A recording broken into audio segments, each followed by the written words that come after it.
नमो अरिहन्ताणं नमो सिद्धाणं नमो आयर्याणं नमो वज्रायाणं नमो लोई सबसाहूणं नमः शमय साराय स्वानुभूत्या चकासते चिस्वभावाय वावाय सर्वभावान्तरच्छिदे।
ओम नमः शिवाय। ओम नमः शिवाय। ओम नमः शिवाय।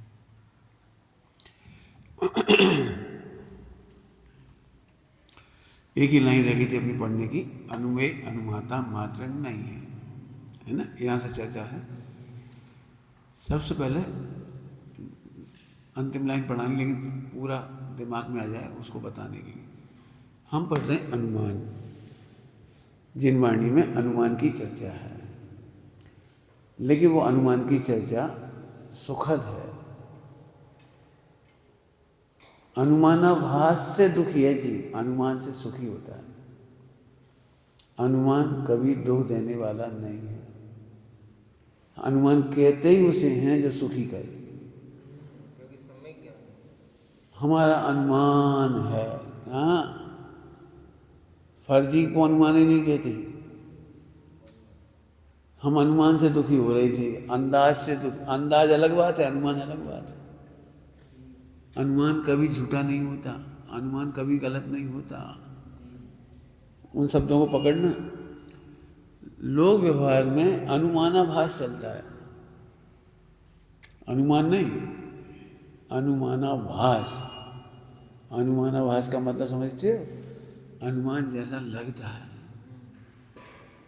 हमारा अनुमान है ये आदमी चोर है, तो तुमने किस आधार से कहा कि चोर है? आधार तो कुछ नहीं, लग रहा है बस। तो लग रहा है अनुमानाभास। इन तीन पॉइंट अपन ने सुबह पढ़े हैं जिसके कारण अनुमान चेक किया जाता है। इन्हीं तीन कारणों से अनुमान कभी झूठा नहीं होता, मिथ्या नहीं होता, गलत नहीं होता। केवल ज्ञान जितना प्रमाण है, क्या कह रहे हैं? अनुमान केवल ज्ञान जितना प्रमाण है। अब जल्दी जल्दी पढ़ा दिया मैंने ये सब बातें, दो चार से प्रयोग करके देखेंगे। हमारे अनुमान का आधार, ध्यान से सुनना सभी लोग, अब थोड़ी सूक्ष्म बात है। हमारा अनुमान उदय को लेकर हो सकता है। एक बार हमने देखा था, आपने झूठ बोला था। आज तक हम अनुमान लगा रहे हैं, तुम झूठ बोलती हो। ये अनुमानाभास है। कोई आदमी झूठ बोल रहा है, इससे जिंदगी भर झूठ बोलेगा ये जरूरी नहीं। अनुमानाभास है आपका। आप पता है आप क्यों दुखी हैं सबके सब? हम भैया, एक बार हमने अपनी आंखों से देखा, वो रात को खा रहे थे, और तुम्हें 25 साल बाद तक याद है, उसने उसी दिन प्रायश्चित कर लिया। उसने उसी दिन निंदा ग्रह कर ली। उसने उसी दिन गुरु से प्रायश्चित ले लिया, वो सही भी हो गया। उसने 25 साल में बहुत कर्म झड़ा लिए, और तुम्हें 25 साल से अभी तक वही अनुमान के कारण तुमने अनंत बंद कर लिया। नुकसान पकड़ में आ रहा है? क्या कह रहे हैं यार? प्राग भाव ये कहता है, प्राग भाव, कभी पुरानी बातों से वर्तमान का अनुमान मत लगाओ। सबके दुख का मूल कारण बता दिया इतनी देर में। सबके दुख का मूल कारण है कि हम अनुमान काय से लगा रहे हैं? उदय से। यहाँ उदय कहाँ लिखा है? उदय कहाँ लिखा है? बताओ, काय से अनुमान लगाते हैं आप? हमने खाते देखा था, हमने पीते देखा था, हमने चलते देखा था, हमने बोलते देखा था, हमारे सामने उन्होंने रिश्वत ली।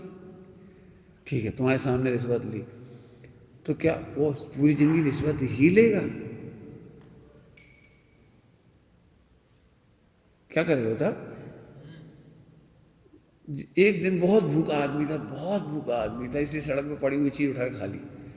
अब वो करोड़पति हो गया, वो तो बहुत प्रोग्रेस कर गया, और तुम्हें अभी तक वही, आज ये वही है, सड़क पे से उठा के खा लिया था सड़क पे से। अरे तो उसने सड़क पर से उठा के खाया, तो वो तो उस दिन भूख की मजबूरी थी, एक पैसा नहीं था, भूखा प्यासा था, उसने उठा के खा लिया। लेकिन अब तो करोड़पति हो गया। समझ में आ रहा है कुछ? सभी लोग अपने आप को चेक करो, आप एक दूसरे के वचन से, एक दूसरे की काया से, चेष्टा से अनुमान लगा रहे हो। आपको भगवान दिखाई नहीं देगा। समझे? क्या नहीं दिखाई देगा? आपको उसका भगवान आत्मा नहीं दिखाई देगा। और जो उदय से दूसरों को देखते, ध्यान से सुनना सभी लोग, सुनना बेटी, तुम उदय से अपने को भी देखोगे तो इतनी दुखी होगी। दूसरों को देख करके, उदय से देख करके आप उन्हें बुरा समझ रहे हो, तो उसी उदय से, इसीलिए कई बार लगता है मेरी परिणाम बहुत खराब है। लेकिन वर्तमान परिणाम कहाँ खराब है? भूतकाल का परिणाम देख के कहते हैं मैं वर्तमान में, मैं पंडित जी बहुत बड़ा पापी हूँ। तुम बहुत बड़े पापी हो, ये बहुत अच्छी आत्मा हो, बहुत बड़े पापी थे।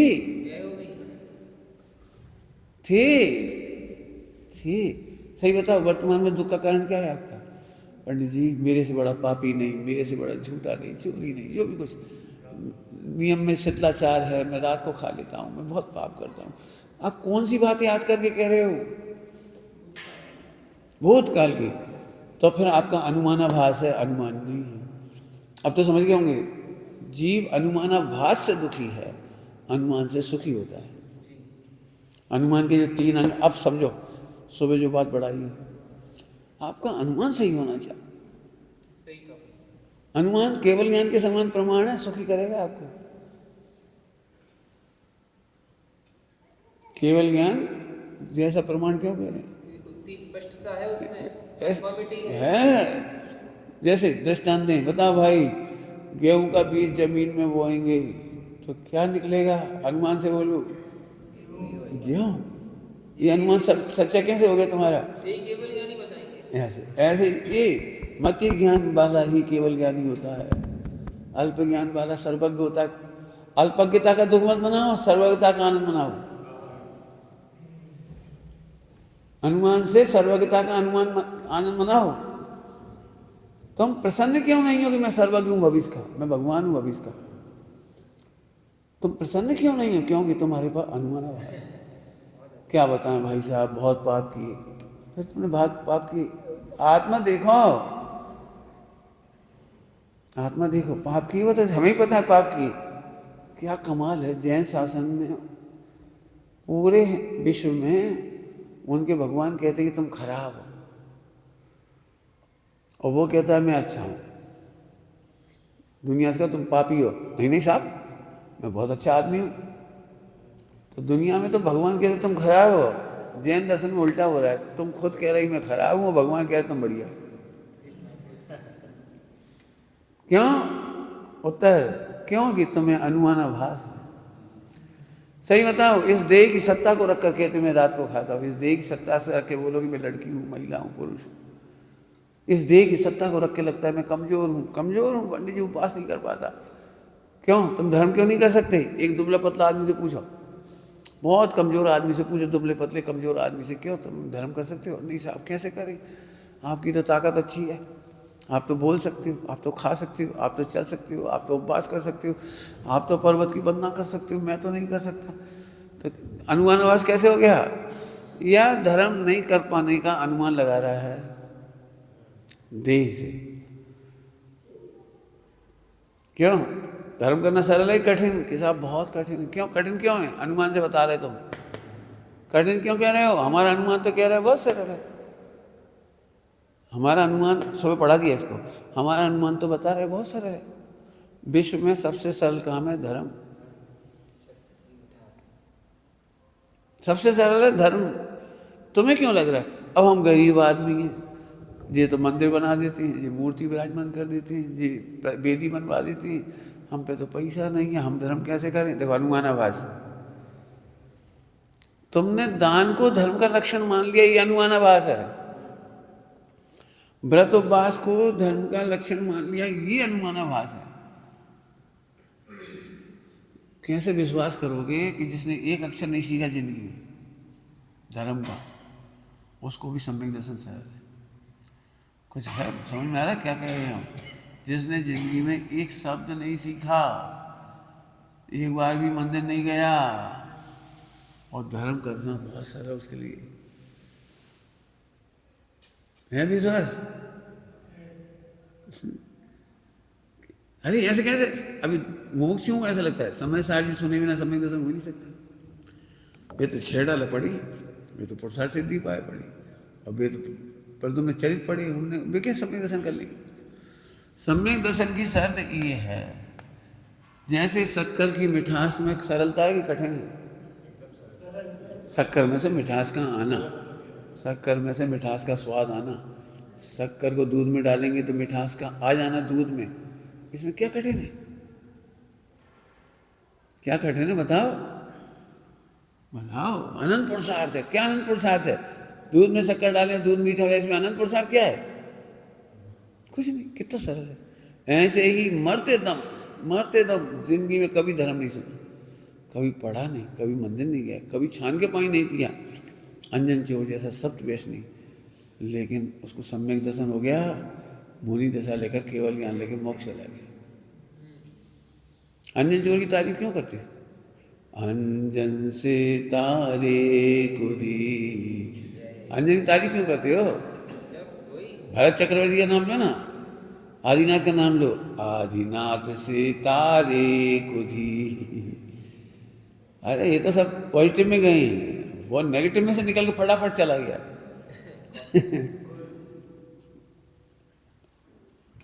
अंजन चोर मंदिर नहीं गया, सीधे मुनि बन गया। पानी नहीं छाना, सीधा मुनि बन गया। सप्तव्यसन छोड़ने की प्रैक्टिस नहीं करने गया, सप्तव्यसन की प्रैक्टिस करो ना छोड़ने की, तो मुसीबत आ जाएगी। क्या साबत दारू की आदत पड़ गई, वो तो नहीं छूट रही, तम्बाकू की आदत तो नहीं छूट रही, बड़ी मुश्किल है। छोड़ने नहीं गया वो, एक सेकंड में फट फट काम करे, केवल यहाँ लेके मोक्ष हो गया। इसलिए अज्ञान से तारे को दी। वहीं पकड़ में आ रहा कुछ तो, इसलिए अब हम इसे पढ़ाएंगे। आत्मा अनुमेय मात्र नहीं है और अनुमाता मात्र नहीं है। दो बातें कही हैं, अनुमेय और अनुमाता। अनुमेय माने अनुमान का विषय। हम तुम्हारे बारे में अनुमान लगा रहे, तुम हमारे बन गए अनुमेय, तुम अनुमेय बन गए और मैं तुम्हारा अनुमाता बन गया। समझ में आया क्या बोला? अनुमेय कौन? अनुमान का विषय, जिसका अनुमान लगा रहे हैं, तुम्हारे बारे में अनुमान लगा रहे, तुम हो गए अनुमेय और मैंने अनुमान लगा रहा हूं, तो अनुमाता अनुमान करने वाला। ठीक। अब चार भंग बन गए इसमें, चार बन गए, दो हमारे बारे में, दो आपके बारे में। तुम अनुमेय नहीं हो और मैं अनुमाता नहीं हूं, दो। और मैं भी अनुमेय नहीं हूं और तुम भी अनुमाता नहीं हो, तो चार बन गए। चारों का महत्व है। मैं अनुमेय नहीं हूं और तुम अनुमाता नहीं हो। एक शब्द लगा लेना मात्र, अभी हम अनुमेय समझा रहे थोड़ा। क्या मतलब? इनने हमारे बारे में फेमस कर दिया कि मैं चोर हूं। खुशी की बात है कि मैं तुम्हारा अनुमेय मात्र नहीं कहते रहो। तुमने हमारी बुराई कर दी, कोई दिक्कत नहीं। मैं अनुमेय मात्र नहीं हूं और तुम अनुमाता मात्र नहीं हो, मेरे को कोई टेंशन नहीं। कोई टेंशन क्यों नहीं? क्योंकि मैं अनुमेय नहीं हूं। आपको मालूम है, कई बार अपन बोलते भैया तुम हमारे अभिप्राय को नहीं समझे, बोलते कि नहीं बोलते? तुम हमारे इंटेंशन को ही नहीं समझे, हमने क्या कहा। कहते कि नहीं कहते? इसका मतलब क्या है, तुम जो अनुमान लगा रहे हो हमारे इंटेंशन पे जाओ, इंटेंशन को समझो तब समझ में आएगी। यदि हम इंटेंशन नहीं समझेंगे और केवल शब्दों से अनुमान लगाएंगे तो विश्व का एक व्यक्ति नहीं बचेगा फांसी से, विश्व का एक आदमी नहीं बचेगा जेल जाने से। जितनी बार माँ बोलती है बच्चे से मर जा हड्डी पसली तोड़ दूंगी, उतनी बार उसको जेल जाना चाहिए। अब कौन कौन बचेगा बोलो? वो उस समय कहते मर जा मार डालूंगा तुझे। अब यदि इसे धमकी मान लिया जाए मार डालूंगा, बाप ने बेटे को धमकी दी मार डालूंगा तूने गलत काम किया था, तो क्या करना चाहिए? अब कितने लोग बचेंगे फिर जेल जाने से? समझ गए? तो तुम अनुमेय मात्र नहीं हो, वो अनुमाता मात्र नहीं। अब मैं अपनी तरफ से कह रहा हूं, मैंने भले तुम्हारा कुछ भी अनुमान लगाया लेकिन तुम अनुमेय मात्र नहीं हो मेरी, तुम मेरे अनुमेय मात्र नहीं हो। मैंने जो अनुमान लगाया उसका विश्वास मैं नहीं करूँगा, मैं ही अनुमान का तुम्हारा अनुमान लगा के भी उसका विश्वास नहीं करूँगा। क्यों? क्योंकि तुम अनुमेय मात्र नहीं हो। समझ में आया कुछ? अनुमेय मात्र नहीं हो। क्या कह रहा हूँ कुछ समझ में आ रहा है? मैंने ही अनुमान लगाया तुम्हारा, फिर भी उसका भरोसा नहीं करूँगा। मैं तुम्हारे अनुमान का भरोसा नहीं करूँगा, तुम मेरे बारे में कुछ भी बोलो, क्या फर्क पड़ता? तुम मेरे बारे में भगवान कह दो, क्या काम का तुम्हारा सर्टिफिकेट? क्या काम का बता? अरे साहब उनने कहा भगवान है, तो तुम्हारे कहने से भगवान थोड़ी हो जाएंगे। दोनों तरफ लगाना, कोई तुम्हारी तारीफ कर देगा तो तुम बड़े नहीं हो जाओगे, और कोई निंदा कर देगा तो छोटे नहीं हो जाओगे। एक बात समझी होगी, सुनी होगी आपने, कहावतों में है, जो प्रशंसा से प्रसन्न होते हैं वे निंदा से दुखी हो जाते हैं। इसकी सूक्ति ऐसे सुनी होगी, जो अनुकूलता में जितना हंसते हैं ना प्रतिकूलता में उतना ही होती है। सुना होगा, अनुकूलता में जितना हंसते हैं प्रतिकूलता में उतना ही होती है। अब यहाँ लगाओ अपने में ऐसा मेहनत करो बेटी इस पर। सबको लगी है हमारी तारीफ नहीं हो रही, हमारी निंदा हो रही है, हमारी तारीफ नहीं हो रही, हमारी निंदा हो रही। विश्व में सबसे बड़ी बेवकूफ़ी है प्रशंसा सुन के काम करना, नंबर 1, और प्रशंसा सुनने के लिए काम करना। करोड़ों रुपए दान देना सरल है, लेकिन प्रशंसा सुनने की आदत गंदी है। बहुत खतरनाक काम है। यदि इस स्थान पर ये चीज़ जरूरत है तो सारी दुनिया निंदा करे, हमें वो काम करना चाहिए। किसी का भला करना है भला, और सारी दुनिया निंदा करे तो भी करना चाहिए। क्यों? क्योंकि वो निंदा से डर करके हम उसका भला करना नहीं छोड़ेंगे। कहानी याद आ रही कोई? कौन सी कहानी बोलो? हाँ बहुत बढ़िया। बिच्छू डंक मार रहा था और संत उसे बार बार बचा रहे थे, बार बार बचा रहे थे। क्यों? भले कितनी तकलीफ हो जाए, लोग निंदा भी करें, कैसा बेवकूफ है, मरने दे उसे, छोड़ दे, बार बार डंक मार रहा, तुम तो बचा रहे हो, डंक मार रहा, छोड़ दे। सारी दुनिया निंदा कर रही, बेवकूफ हो तुम। कुछ कह रहा हूं, सारी दुनिया तुम्हें बेवकूफ कहेगी, धर्मात्मा बनना है बोलो, सच्ची धर्मात्मा बनना है, बेवकूफ कहेगी। अच्छे काम करने वालों को लोग कहते बेवकूफ हो, तुम्हें क्या गरज पड़ी, मरने दो उनको, अपन क्यों मदद करो, आदि आदि सब जगह लगा ले। पति पत्नी किसी सेवा करे गरीबों की और लाखों रुपए खर्च कर दे, तो पत्नी भी कही तुम बेवकूफ हो, दुनिया पैसे लूटना जानती हो, तुम पैसे लुटाती हो। यदि आप ईमानदारी से चलोगे, रिश्वतखोरी नहीं लोग करोगे, भ्रष्टाचार नहीं करोगे, पापाचार नहीं करोगे, तो लोग बेवकूफ कहेंगे। मलाई खींचो, डायलॉग सुना है, मलाई मलाई खींचो। इतना बढ़िया डिपार्टमेंट मिला है, इतनी बड़ी पोस्ट मिली है, खींचो। और नहीं खींचोगे तो अरे यार तो काय के लिए तुम DIG बने, इतनी बड़ी पोस्ट मिली DIG, तुम हम जैसा होता तो 1 करोड़ मंत्री को देते और 9 करोड़ हम रखते। बहुत बढ़िया, बहुत अच्छा। अभी समझ में आ रहा है कुछ? आप ब्रह्मचर्य लोगे लोग मजाक उड़ाएंगे, आप मुनि दीक्षा लोगे लोग मजाक उड़ाएंगे, आप अभी प्रतिमा लोगे, अनुव्रत लोगे, बड़ा कठिन है। आप लेकर डिक्लेयर करके बताओ हमने प्रतिमा ली है, सीधे व्यवहारवासी, सीधा क्रियाकांडी, सीधा मिथ्या दृष्टि। क्योंकि मोक्ष मंडल में तो ब्रह्मचर्य त्याग होने नहीं चाहिए। प्रतिमा प्रतिमा काय की प्रतिमा, केवल सम्यक दर्शन की बात करो बस। तो कहने का मतलब मैं उनकी बुराई नहीं कर रहा हूँ जो ऐसा कहेंगे, ये अनादि अनंत ही नियम है। अच्छे काम करने वालों को गलत लोग गलत कहेंगे। क्या बोले, क्या कहेंगे? अच्छे काम करने वालों को गलत लोग, तब बताओ उनकी परवाह करें? उनकी परवाह करें तो लोग क्या कहेंगे? मुझे इस मामले में बहुत आ रहा है, मैंने कभी नहीं सोचा दुनिया क्या कहेगी। मुझे तो पता ही वो क्या कहेगी, मुझे तो मालूम है दुनिया क्या कहेगी। हमसे नहीं कहती, आपस में क्या अपना कर्म मानते हैं, हमसे नहीं कहती। तुम क्या समझ रहे, तुम लोगों को हमारे पास देख करके लोग क्या क्या सोचते, इतने अच्छे विद्वानों को बर्बाद कर दिया, इतनी बढ़िया बहनों को बर्बाद कर दिया, काय के लिए घर से निकाल दिए, खाओ पियो कमाओ, हाथ से बढ़ो, बस समय सार बढ़ो, भगवान आत्मा कहते रहो बस। तो अभी हम दुखी नहीं होंगे, क्यों कि गलत लोग सत्य का मूल्यांकन नहीं कर सकते। हाँ, हम उनके अनुमेय मात्र नहीं है और वे मेरे अनुमाता मात्र नहीं है। कितना आनंद है, इन्हीं पॉइंटों के बल पे जिंदा खड़े हैं। आप लोग सुन लो, बिल्कुल बहुत परेशान हो, कोई क्या कहेगा, हमें नहीं मालूम कोई क्या कहेगा, तुम सब नाराज हो जाओ, हमें कोई दिक्कत नहीं है, हम तो सही कहेंगे। आपस में संगठन क्यों नहीं बनता पता है? अब भी आदमी बुरे मान जाएंगे, अब भी आदमी बुरा सा लग जाए, अब भी आदमी कछु कर देंगे। हाँ, तुम पंडित साहब ने क्या कहा, बढ़िया, बहुत अच्छी, किसी को बुरा लग जाए तो लग जाए, हमारी चिंता है कि किसी का बुरा ना हो जाए।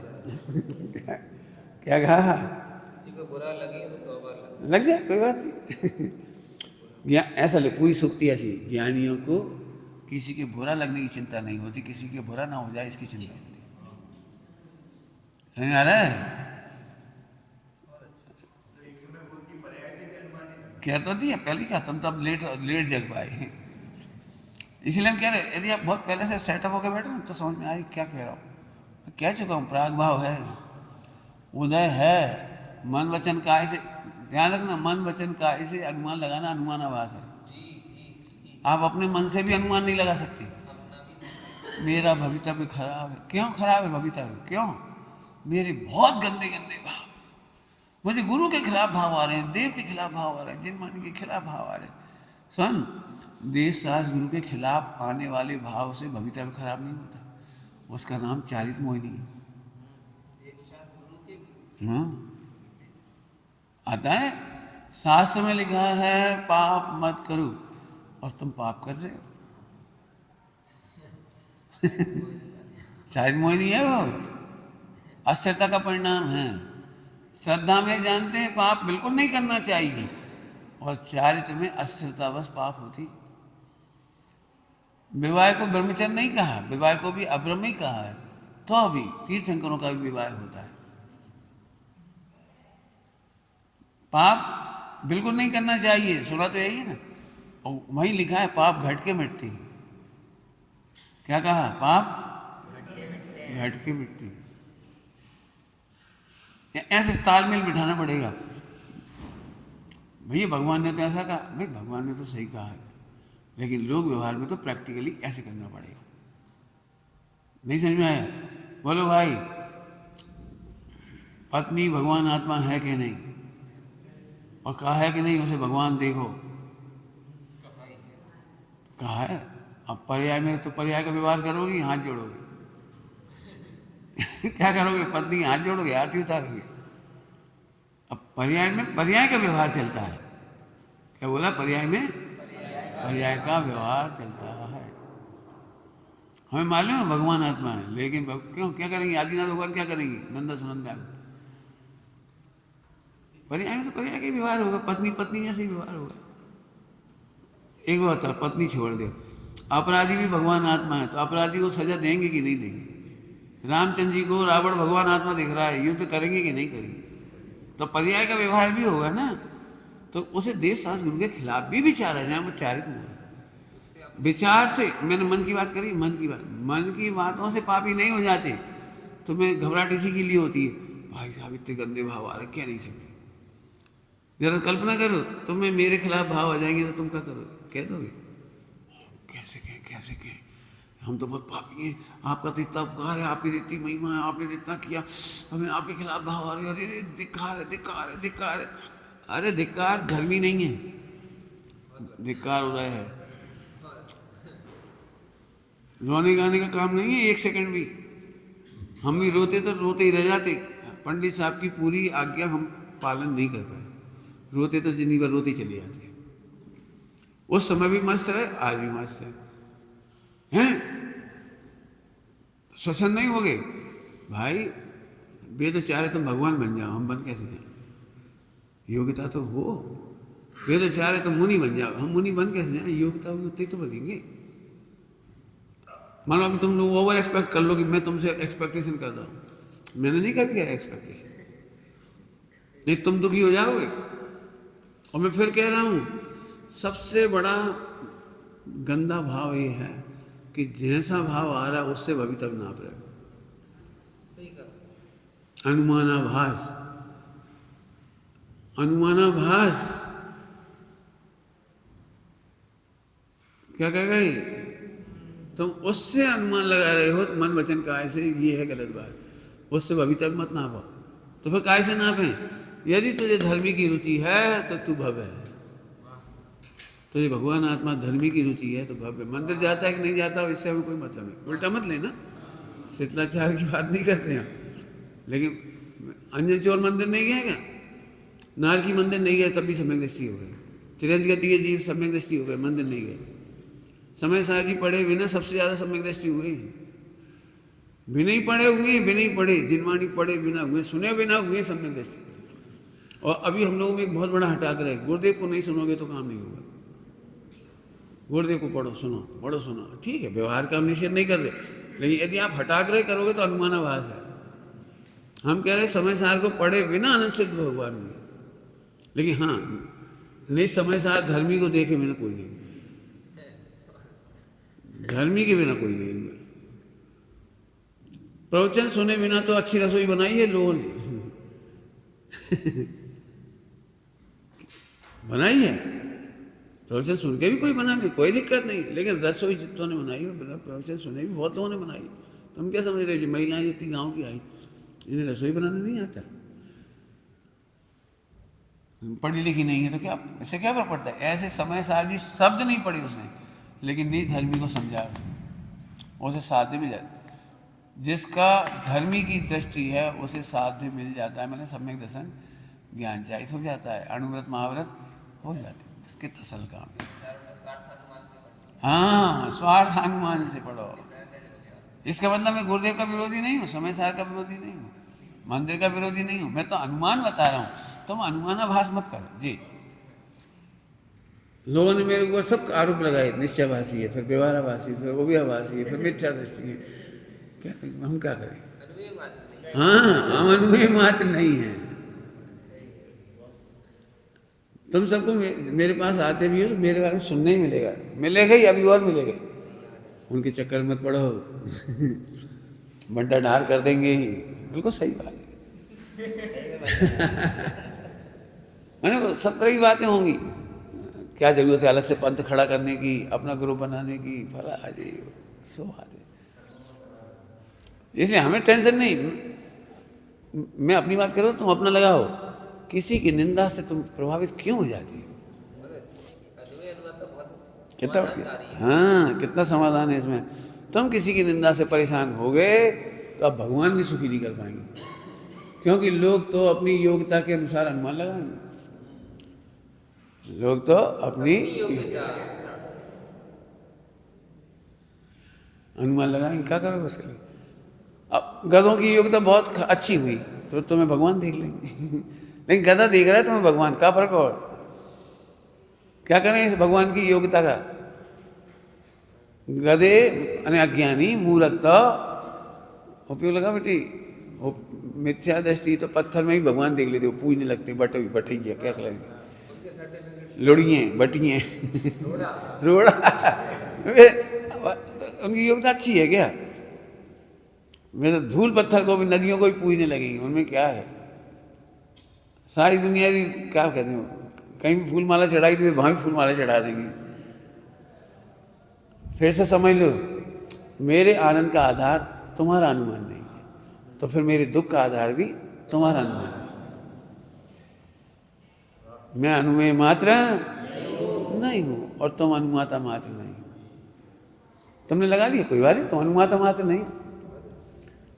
जब तुम्हें भी गलतफहमी दूर होगी, सही हो, पता लग जाएगा, स्वयं संवेदन प्रत्यक्ष हो जाएगा। मुझे 1 सेकंड में टेंशन नहीं हुई पंचकल्याण के समय में। ब्रह्म के बाद देखा था तुमने, 1 सेकंड में टेंशन नहीं हुई। तुम लोग घबरा जाते थे, ऐसा हो रहा, ऐसा हो रहा, क्या हुआ, क्या होगा, अरे कुछ नहीं होगा, बहुत अच्छा होगा। पंचकल्याण में 1 सेकंड भी टेंशन नहीं आई सर पर, नींद ऐसे आई जम के। कभी कभी परेशान नहीं हुआ 1 सेकंड भी, क्या? और ये लोग सब परेशान, कैसे होगा, क्या होगा, क्या होगा, क्या होगा? कुछ नहीं होगा। तुम अनुमान लगा लगा के परेशान हो, हम अनुमान नहीं लगा रहे। हम उनके बचपन से अनुमान नहीं लगा रहे किसी की, किसी परेशान। अरे भगवान का भवितव्य है, बढ़िया, जिन शासन का भवितव्य है। तुम्हारे हमारे करने से होता क्या है? तुमने सोची थी इतनी दिमाग लगा हो जाना, तुमने सोचा था इतना दिमाग लगा हो, तो लग गया। क्या कैसा ऐसे समझ गए? तो दुनिया अच्छा अनुमान लगाए तो अभी प्रसन्न मत हो जाना कि वो बेवकूफ है। लिखा है डॉक्टर साहब के प्रवचन वगैरह में आया, सर्वज्ञ तुझे भव्य भी कह दे तो तेरा महाभाग्य है, और अज्ञानी तुझे भगवान भी कह दे तो कोई काम कर। क्या फर्क पड़ता है? तो एक बात पे अच्छी तरह से नजर रखो, कोई निंदा करे या प्रशंसा करे, आप खुश मत हो, दुखी मत हो। और इसीलिए वो अब मेरी भावना पढ़ो, होकर सुख में हर्ष न भूलो, दुख में कभी कोई बुरा कहे या अच्छा, बस कहते इतनी मेहनत अभी करना। अभी तो हमने पढ़ाया है आपको, अभी तो आपका इसका होमवर्क करना पड़ेगा। फिर दुखी हो जाओ, इन्हें ऐसी करी, इन्हें ऐसी करी। अच्छा कोई करेला चूसत रहो, खाए वो चूस है। अरे कल उनका भ्रम दूर हो जाएगा। आपको पता है निंदा करने वाले को बंद नहीं होता। क्यों? निंदा करने वाला तो नेचुरली करके भूल गया। तुम सुन के परेशान हो गए तो तुम्हें बंद हो रहा है। क्या सोना समझ आ रहा है? कोई निंदा करने वाले को बंद नहीं होता। डॉक्टर साहब ने कहानी सुनाई थी, कहानी लंबी चौड़ी है, शॉर्ट में कहता हूँ। अकबर ने बीरबल से कहा, हमारे राज्य में कितने मूर्ख हैं? बोले कितने चाहिए? बोले 100 की लिस्ट बना लिया। ठीक है, 100 की लिस्ट बना ली। आगे बोले गए, सबसे ऊपर नाम लिखा था अकबर।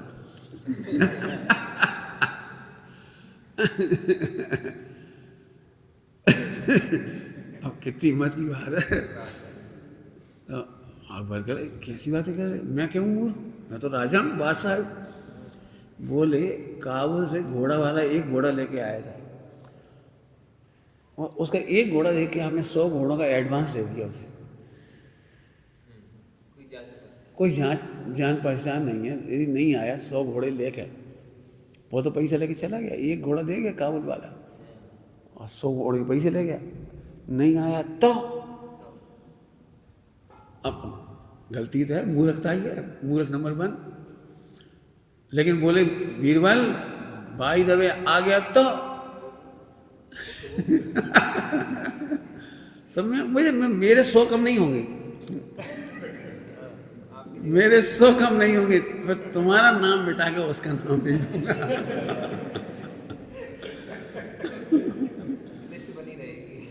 हमारी 100 की कम नहीं होंगे। समझ में आया मैंने क्यों कही बात? अरे उसने निंदा की, ठीक है, अपन बुरे हो गए, तो भ्रम दूर हो गया, तो उसकी लिस्ट में से हमारा नाम कट जाएगा, किसी और का नाम जुड़ जाएगा। उसने तो सहजता से तुम्हारे कर्म को कह दी, तुम गंदे आदमी, तुम बहुत बुरे आदमी। लोग उपकारी का भी उपकार नहीं मानते, पाप की वजह नहीं मानते, तो अपन क्यों दुखी हो? कल उसका भ्रम दूर हो जाएगा। अरे ये तो उपकारी थे, हमने कहाँ से कर दिया। सॉरी बोल देगा, भैया मैं गलत फहमी हो गई थी, इनसे सुनी थी तो हमने कह दिया तुम खराब आदमी, सॉरी भैया, पर वो तो निपट गया। तुमने इतनी देर तक करेला क्यों सोचा? दुखी दुखी दुखी दुखी। आपको पता है दुखी अकेले नहीं होते, ध्यान रखना। दुखी होने के साथ निदान बंद होता है बैर विरोध का। देख लेंगे, निपटा देंगे, अगले जन्मों तक चला जाएगा जी। उनको मुँह खींच देंगे, उनको दांत पीस देंगे, उनको ऐसा कर देंगे। अब आन दो मौका, हम ना नीचे दिखाएं तो हम ना कहें तो फ़ोन लगा देंगे, 10 लोगों को कह देंगे। आपको नहीं मालूम, वो तो बेचारा सहजता से कह के अलग हो गया, और आपने हो सकता है पति का प्राण खराब कर दिए, पत्नी के प्राण खराब कर दिए, बच्चों के प्राण खराब कर दिए, सबके खराब कर दिए। मुझे घर में सबसे बड़ी शिकायत है घर में कि बहुएं, देरानी जेठानी सब संग रहती हैं। शादी में संग है, विवाह में संग है, जीवन में संग है, मरण में संग है, सब जगह संग है। लेकिन अपने बच्चों के बीच में बुराई करेगी। तुम्हारी ताई सुन, क्या कहें बेटा, हम सीधे सच्चे पड़ गए सो झेल रहे, उनके कान में जहर भर दिया। और जब भी ताई को देखता है तो उसे लगता है मेरी मम्मी को बहुत दुख दिया इसने। संग रहेंगे, संग खाएंगे, संग पिएंगे, सब कुछ हुआ, लेकिन एक बच्चे को और नरक में ले गए। आपको पता है मुनिराज को सियालनी के साथ उनके बच्चों ने भी खाया था। बच्चों ने क्या खाया? सियालनी का तो भाभी का और देवर का झगड़ा था, तो बच्चों ने क्या खाया? कुछ समझ में आया क्या कह रही है कि कि तुम अपने बच्चों के कान में ऐसे जहर भरते। तुम्हें तो ताई बुरी लग रही, वो देर जिठानी, और उनको भी लगा दिया, तीनों मिल करके मारो। जिस घर में लात मारा तो बच्चे को भी खूब सुनाया होगा जी। क्या क्या कितना हुआ होगा बेटा, बेटा बेटा चल बेटा। अब तीनों मर करके सियाल नहीं हुए, वो खा रहे उसको। समझ लो अच्छी तरह से, बिल्कुल प्रैक्टिकल घटाना है यार। हम इसलिए खोज रहे थे, उनने कहा कोई बात नहीं, चर्चा कर ली, भ्रम दूर हो जाएगा। नहीं हुआ तो नहीं होगा, पाप का उदय रहेगा। हम दुखी रहेंगे तब पाप का उदय होगा। जब तक हम दुखी नहीं है, पाप का उदय नहीं होगा। क्योंकि मैं अनुमेय मात्र नहीं हूं, अनुमाता मात्र नहीं। अभी बहुत जल्दी पढ़ा दिया, अभी प्रैक्टिकल आपको करना है। कर्म के उदय से अनुमान मत लगाओ, मन से, वचन से, काया से अनुमान मत लगाओ, सुनी सुनी अनुमान मत लगाओ, आंखों से देखी का अनुमान मत लगाओ। अनुमान का आधार ये है, सुबह पढ़ा दिया, अनुमान का आधार है।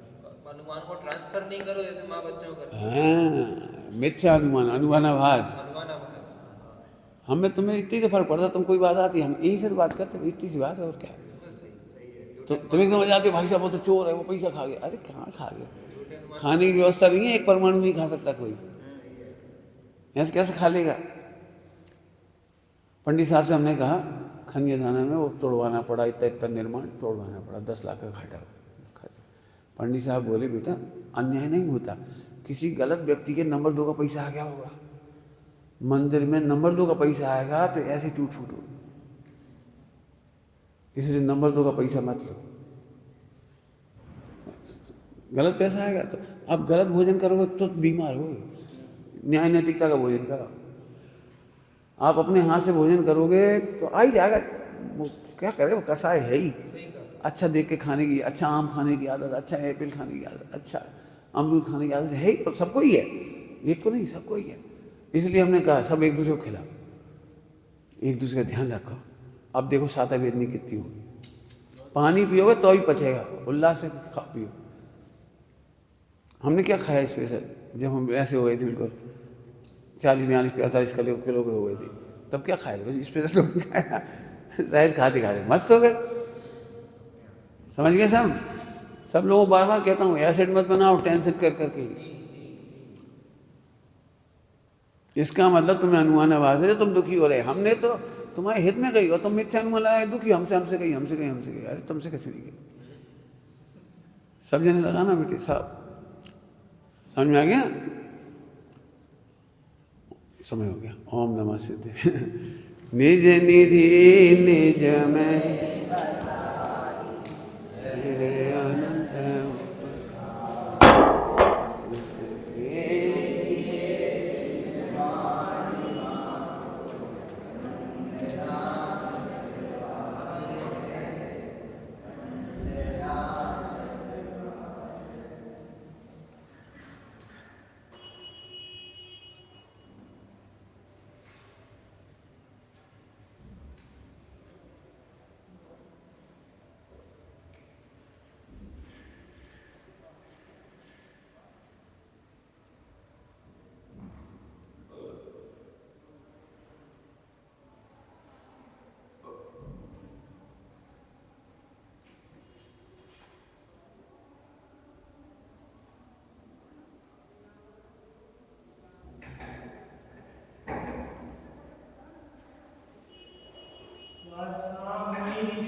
की जय।